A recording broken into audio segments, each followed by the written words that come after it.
நண்பர்கள் அனைவருக்கும் வணக்கம். என் பேர் LS Kannan, business consultant, seasons management solutions அப்படின்ற கன்சல்டிங் கம்பெனியோட founder and CEO. Business champions program அப்படின்னு ஆண்டர்பிரினர்ஸ்க்கு மென்டரிங் செஷன் ஆன்லைனில் எடுத்துட்டு இருக்கேன். ஸோ எஸ் பற்றி நிறைய கேள்விப்பட்டிருப்பீங்க.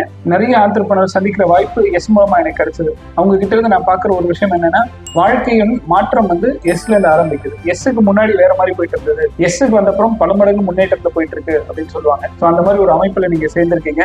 அதுக்கு முதல்ல என்னோட வாழ்த்துக்கள். சந்திக்கும் போது என்ன பேச போறோம், சின்னதா ஆரம்பிக்கக்கூடிய ஸ்டார்ட் அப் கம்பெனி, அந்த ஆண்டர்பிரினரோட கனவு என்னவா இருக்கணும்னா, நம்ம கம்பெனியும் வளர்ந்து ஒரு நாள் பெரிய கார்பரேட் ஆகணும் அப்படின்ற ஒரு எதிர்பார்ப்பு இருக்கும். மோர் தென் 96% ஆஃப் கம்பெனி கார்பரேட் ஆகாமல் சின்ன நிறுவனங்களாகவே காணாம போயிடுது. 1%க்கு குறைவான கம்பெனிகள் தான் கார்பரேட் கம்பெனியா மாறுது. அப்போ இந்த சின்ன கம்பெனி பெரிய கம்பெனியா மாறணும் அப்படின்னு அது நம்ம முக்கியமா தெரிஞ்சுக்க வேண்டிய ஒரு விஷயம் என்னன்னா, ஸ்டார்ட் அப் என்பது பிசினஸின் முதல் கட்டம், கார்பரேட் என்பது பிசினஸின் 6வது கட்டம். இந்த ஃபர்ஸ்ட் ஸ்டேஜுக்கும் 6வது ஸ்டேஜுக்கும் இடைப்பட்ட பயணத்துல இந்த பல படிகள் இருக்கு. ஒவ்வொரு ஸ்டேஜ்லயும் நம்ம பிசினஸ் வேற வேற ஸ்ட்ராட்டஜிக் முக்கியத்துவம் கேட்கும்.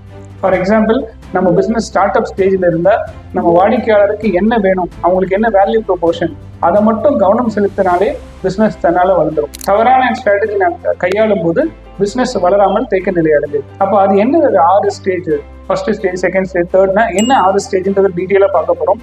ஒவ்வொரு ஸ்டேஜுக்கும் தேவையான முக்கியத்துவம் என்னன்னு பார்க்க போகிறோம். ஸோ என்னோட இந்த நீண்ட பயணத்தில், ஒரு 15 வருஷம் கன்சல்டிங் பயணத்தில் சுமார் ஒரு 1000 கம்பெனியை பார்த்து அதில் வரக்கூடிய ட்ரெண்ட்ஸ் அண்ட் பேட்டர்ன்ஸை வச்சு தான் இந்த 6 ஸ்டேஜ் ஃபாலோ பண்ணி, ஒவ்வொரு ஸ்டேஜிலும் ஒரு ஆண்டர்பிரினர் எந்தெந்த விஷயங்களையும் ரொம்ப கவனமாக இருக்கணும், எந்த விஷயங்களில் ஈடுபடக்கூடாது, எந்த மாதிரி தப்புகள் நம்ம அறியாமல் பண்ணுறோம் அப்படின்றது டிஸ்கஸ் பண்ணுவோம்.